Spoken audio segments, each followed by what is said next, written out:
Shalom.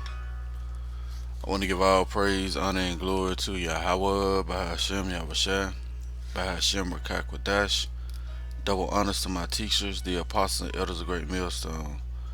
Much respect to the brothers labing worldwide in truth and sincerity, and salutations and blessings to the hopeful elect, believing on the words of Yahawah, Yahawashi. Yeah, I'm not sure what I'm entitled this lesson, but we briefly touched on an article last night during the live stream about this place being divided. All right, and the Lord has mixed a perverse spirit in the midst of Egypt. All right, causing them to err in every work thereof. So this is from RT.com, and it came out yesterday, December the 12th, 2021, year of hastening the coming of Yahawashi. It reads, 30 million Americans ready to take up arms, MSNBC claims, right? Nothing more than biblical prophecy. Because the words of the Lord are going to reign true. Alright? Everything he declared is set to come to pass. Why? Because the Lord is not a man. Matter of fact, let's get that. The Lord is not a man that he should lie. Alright? Have he said? And shall he not do it? I'm paraphrasing. Let's just get the scripture. Numbers chapter 23 and verse 19. The Most High is not a man that he should lie, neither the Son of Man that he should repent. Hath he said, and shall he not do it? Or hath he spoken, and shall he not make it good? Yeah, the Lord is going to make good on everything he said and declared. Alright? And one of the things, he's going to cause the Egyptian, alright, to fight against the Egyptian. Okay? It says, MSNBC's National Affairs analyst John Heilemann shocked many Americans by claiming on a Sunday show that 20 to 30 million people are ready to take up arms to remove President Joe Biden from office. You see, it came out yesterday.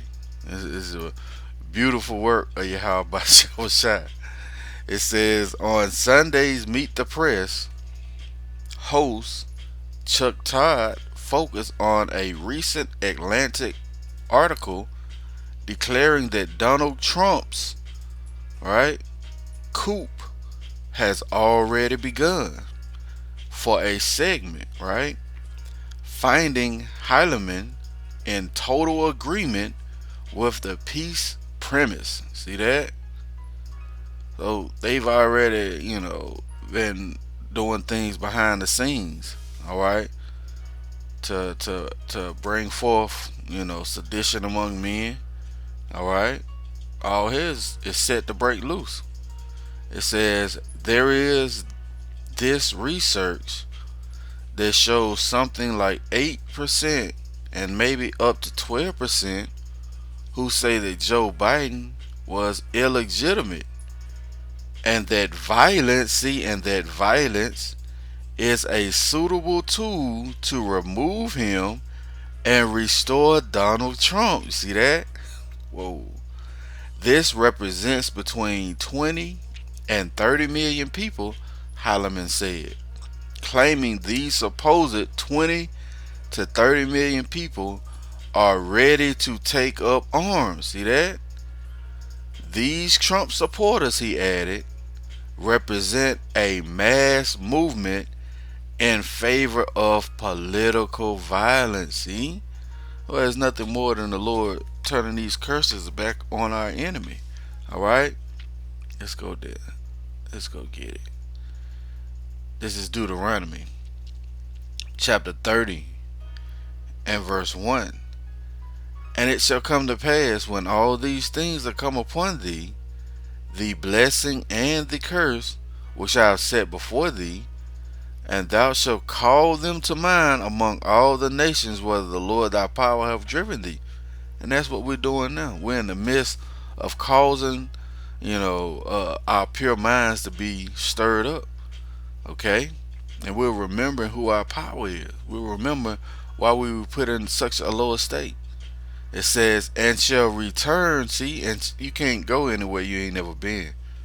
And shall return unto the Lord thy power, and thou shalt obey his voice, according to all that I command thee this day, and thou and thy children with all thine heart and with all thy soul. That's right, man. You seeing Israelites coming back to Yahawashi in truth and in sincerity, right?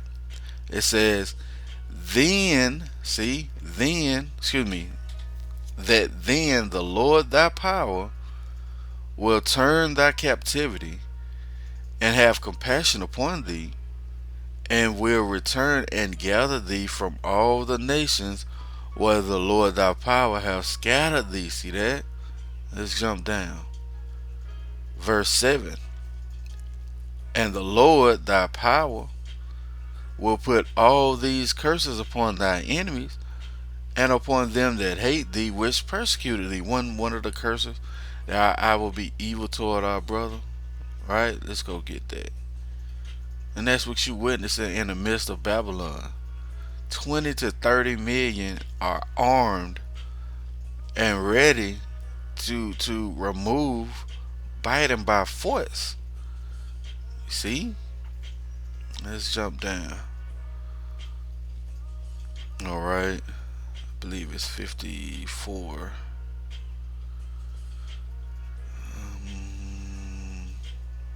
Yep. This is Deuteronomy chapter 28 and verse 54. So that the man that is tender among you, and very delicate, his eye shall be evil toward his brother. See that? And we were once tender and delicate toward one another, watching out for each other, as it were. It says, and toward the wife and toward the wife of his bosom, and toward the remnant of his children which he shall leave. See? These curses are being turned upon Esau. Alright? And the eye is evil toward their brother. Alright? Evil toward one another. Nothing more than the Lord dividing this kingdom. Alright? Let's go back to the article. It says, in the Atlantic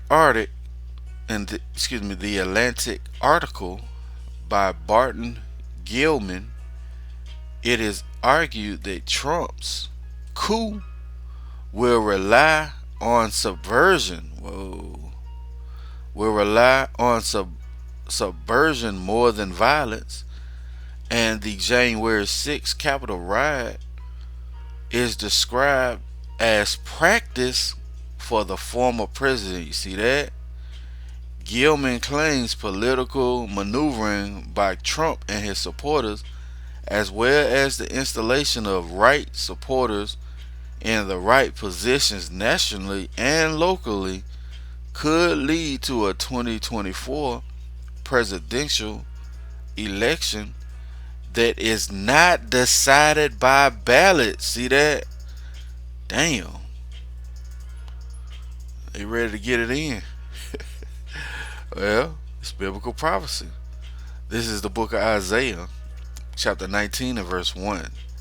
The burden of Egypt, behold, the Lord rideth upon a swift cloud, and shall come into Egypt, and the idols of Egypt shall be moved at his presence, and the heart of Egypt shall melt in the midst of it. So what is this Egypt that the scriptures is talking about?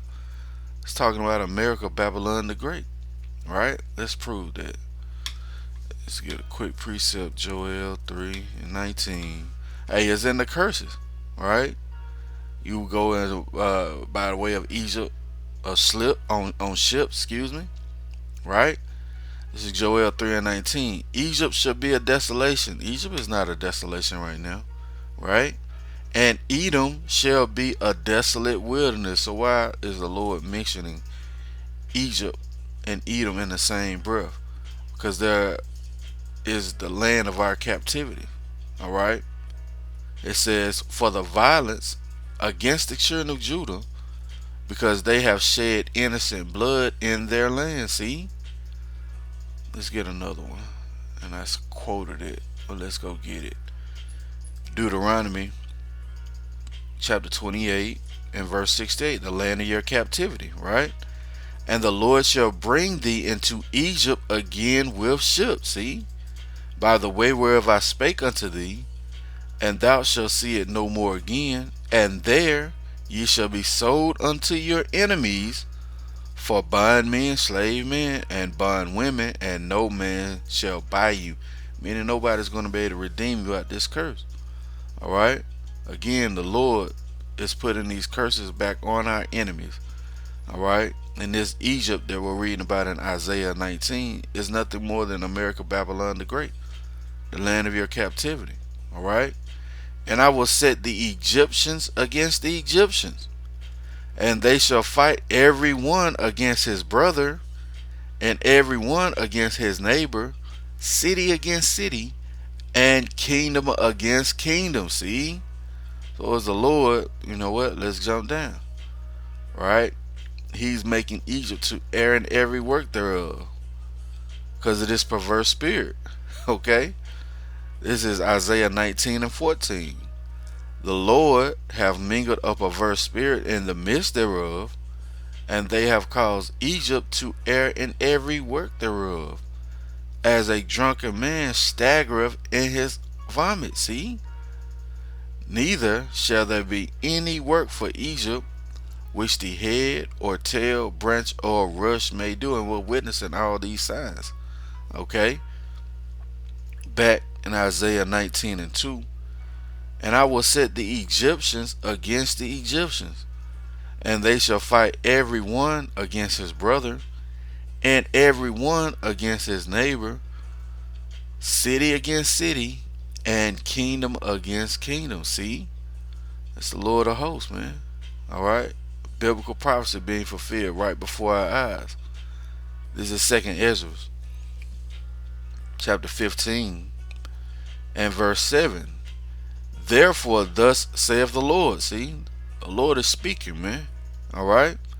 I will hold my tongue no more as touching their wickedness, which they profanely commit, neither will I suffer them in those things in which they wickedly exercise themselves.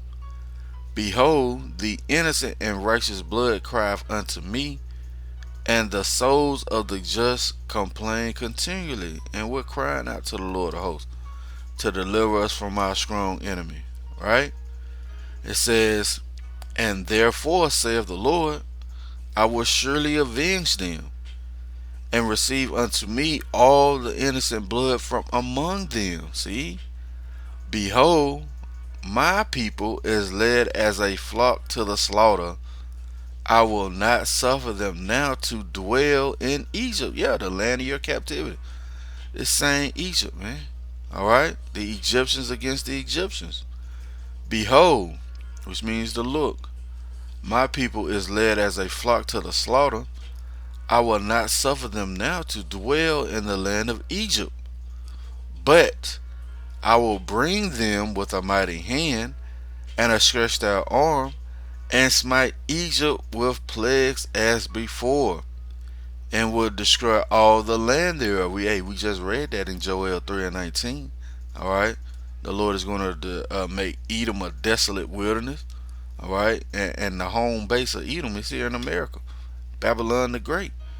It says, Egypt shall mourn, and the foundation of it shall be smitten with the plague. What is that plague? Those ICBM missiles. Right?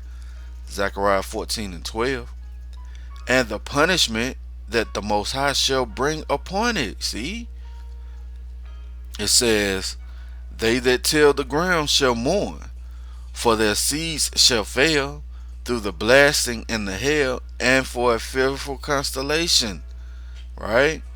It says, woe to the world and them that dwell therein. Yeah, you join to this man and his system. Woe to you. For the sword, see, for the sword and the destruction draweth nigh, And one people shall stand up and fight against another, and swords in their hands. See? She getting ready to witness, man. With swords in their hand. Right? Suited and booted, ready to go shoot, man. Alright? It says, for the sword and the destruction draweth nigh, and one people shall stand up and fight against another, and swords in their hands. For there shall be sedition, see, for there shall be sedition among men, and invading one another, and they shall not regard their kings nor princes, and the course of their actions shall stand in their power. See that? What did this guy just say down here, man?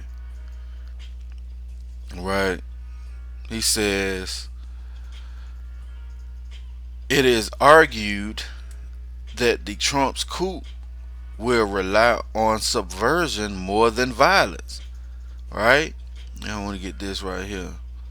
It says, what I want to start. Trump and his supporters, as well as the installation of right supporters in the right positions nationally and locally, could lead to 2024 presidential election that is not decided with ballots. Well, what is it going to be decided with? It's going to be decided with the sword. Again, verse 15 again. 2nd Ezra 15 and 15.